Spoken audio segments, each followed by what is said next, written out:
Boza ebele bozolanda magazine chrétienne alingala topesi bino mbote bisika banso ezomi bino omabota Nzambe azala na bino. Toza kofongola na manaka oyo. Poso ya mibale ya bajour de gloire na église ya Mangembo Bandal, lobby pasteur Isidore Nsumbu azalaki wana bolanda ye. Poso ya mibale ya mikolo na nkembo na église ya Mangembo Bandalungwa mobateli pate Isidore Nsumbu azalaki wana. Na mateya na ye alobeli bana na Nzambe na tina ya lipamboli oyo emonisamaka na nkembo. Na mokanda ya Baroma 28:8 kuna balobi na biso apesaki bango pe nkembo. Boyoka ye ndenge alobi. Nasepelaka trop na langage ya Nouveau Testament, na langage ya Nouvelle Alliance. Nasepelaka trop na langage de dispensation à grâce. La grâce parle de manière différente. N'a pas dispensation mususu. Dispensation où Abraham azalaki nango, Dieu parlait toujours au futur. Je ferai de toi une grande nation. Je te bénirai. Je rendrai ton nom grand. Tu seras une source de bénédiction. Je bénirai ceux qui béniront, je maudirai ceux qui béniront, et toutes les familles de la terre seront bénies en toi. Dieu met tout au futur. Ce qui est la dispensation de la loi, nous avons dit que c'est conditionnel. Si tu fais ça, moi je vais faire ça. Mais dans la nouvelle alliance, nous avons dit à Salinioso. Quand Salinioso a ici, ne aego bengayo au juir na o yasali. Raison pour laquelle vous remarquez tous les privilèges. Oh, bisoba na nzambe tozala na nouvelle alliance. Nyonso eza conjugué na passé. Ephésiens chapitre 1er verset 3. Béni soit Dieu, le Père de notre Seigneur Jésus-Christ, qui nous a bénis. Bana na Nzambe, ba jour de gloire 2022 et yeli biso kembo ya solo. Pona nzela ya ngolu, lipamboli ya Nzambe, eza na promesse te. Pambate, nyonso esi ebongisama pona biso. Ba programme ya ba jour de gloire eza kokoba kaka se kokoba. Pasteur Makier Makasa ya Mangembo Kasavubu alobi boye na tina na yango. Jour de gloire, ici bandaki na église de Mangembo assemblée à Kasavubu, pasteur Makier Makasa alobeli bana na Nzambe nyonso na tina na yango ebongo milulu yango ebandaki uta mokolo ya dimanche 27 novembre 2022 pe bakosukisa mokolo ya mardi 13 décembre 2022 kuna batei baza ebele elongo na ye moko pasteur Makier Makasa boyoka ndenge alobi. Jour de gloire na kati comme indiqué na communauté mobima Mangembo. Mangembo Kasavu particulièrement tout banda qui est dimanche 27, donc aussi ça mardi le 13 décembre. Bongo na première semaine, tout allons qui na orateur pasteur Jean-Didier Ngiama, azali pasteur à Maloko, et puis tout ça qui ancien Patrick Boutando, et na sœur Nabiso Jolie, bangonde ba penga na clôturer qui première semaine de dimanche, donc il y a là qui première semaine va jour de gloire, bongo deuxième semaine tous allés na frère Nabiso parti intercession ya Bandal, moi comme responsable intercession à Bandal, et toko suki sa na pasteur Blandine Teka, donc la semaine en souka à partir à dimanche et mardi. Voilà un peu, jour de gloire, chaque jour, tous allez à partir à 17h, 20h. Bongo dimanche, tous à partir à 8h, 11h30. Bon, dimanche, et puis dans la semaine, tout à chaque jour.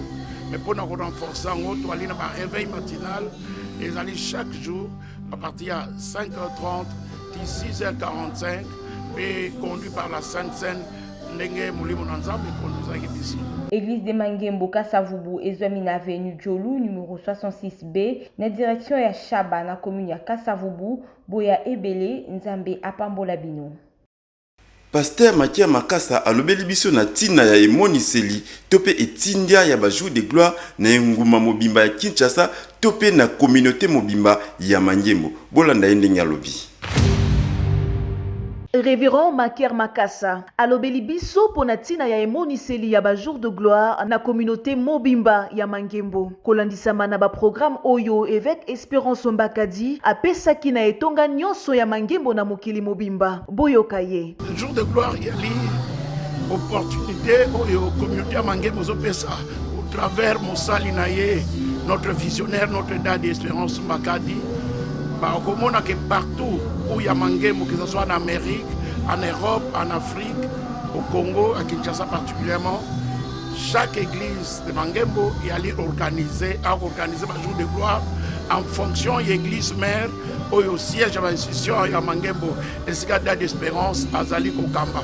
Moi, nous sommes allés dans 15 jours, nous sommes allés dans 21 jours, ainsi de suite.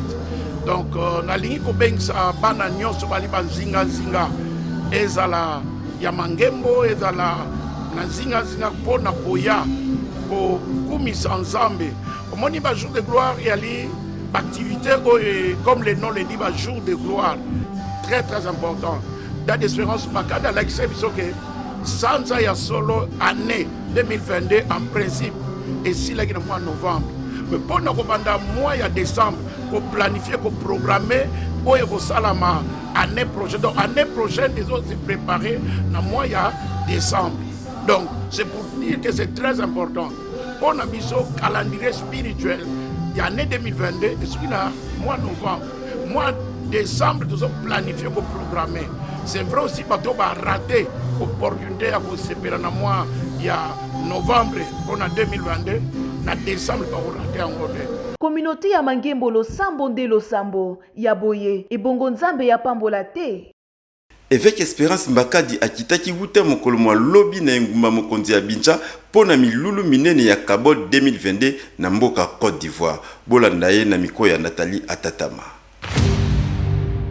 Évêque Espérance Mbakadi na Abidjan, Côte d'Ivoire. Kabod 2022 na temple de la foi ya révérend Raoul Wafonde babengisaki évêque Espérance Mbakadi lokola moko ya bateyi kuna na Abidjan. Bongo milulu yango ebandaki lobi mardi le 6 décembre pe ekosila dimanche le 11 décembre 2022. Na mamana likambo kobeta ndanga po na bwanya pe kofuluka kasi bateyi Bazaminei, évêque Espérance Mbakadi, ya RDC, révérend Marc Zando, apôtre Abraham Ganji, na hôte Raoul Wafo, bango nyoso, ya mboka Côte d'Ivoire. Tolanda évêque Espérance Mbakadi, ndengazoteya. Et je prie Dieu que tu te facilites la vie. Et que tu ne commences pas toujours là où les gens commencent. Mais que tu aies dans l'invisible les grâces, les onctions, et les capacités que d'autres ont transférées en toi. Les gens ne réussissent pas par hasard dans la vie. Les gens ne réussissent pas par hasard dans la vie. Il y a des autoroutes qui conduisent au succès. Il y a des leviers. Au fait, le royaume de Dieu est un système. Et ce système est fait de plusieurs leviers. Docteur Daniel Bertin, prophète Joël Ikwapa, na prophète Eli Loto, balobi na tina ya magazine chrétienne à Lingala. Bolanda bango ndenge balobi. Basali na Nzambe, docteur Daniel Bertin, prophète Joël Ikwapa, na prophète Eli Loto, bango pe batikali simate, balobi pour na magazine chrétien en Lingala. Bolanda bango. Bien-aimé dans le Seigneur, shalom. Nabanda kunabino bipa nyonso bolandi biso toye ko annoncer bino un magazine chrétien à Lingala.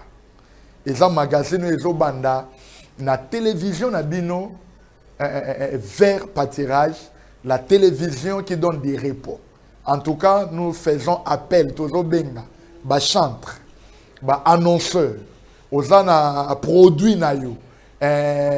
Au sala séminaire na église tout ce que oyo moni ko ko lekisa po eye bana mukili mobimba ta l'adresse yango yo magazine chrétien à Lingala oyeza na chaîne nabino de l'excellence, la chaîne du repos, les verts pâturage. Nous vous attendons à bras ouverts et que Dieu vous bénisse. Nazo invité biso to landa magazine oyo ezo pambola pe ko pambola biso magazine chrétien en Lingala.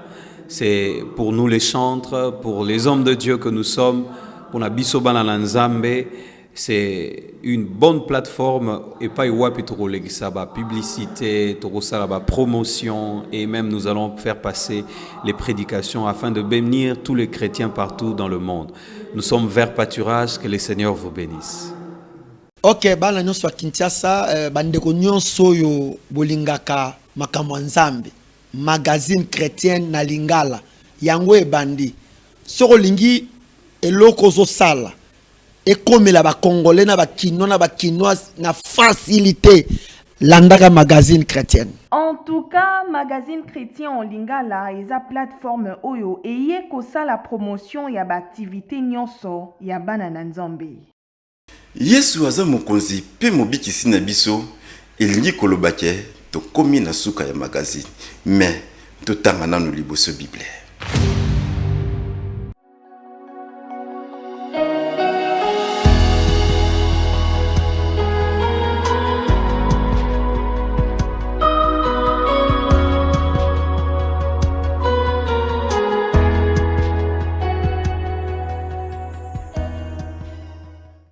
Topesi bino matondi mingi parce que bozalaki ebele liboso etando ike pona kolanda magazine chrétienne à lingala. Tokomi na suka tokobosanaka te koyebisa bino bo like pe bo yeme pe bo s'abonner na MCL TV po yango nde ekopesa bino ba notification oyo bokolanda makambo nyonso oyo ezoleka na magazine chrétienne à lingala. Tokomi na suka pe topesi bino mbote.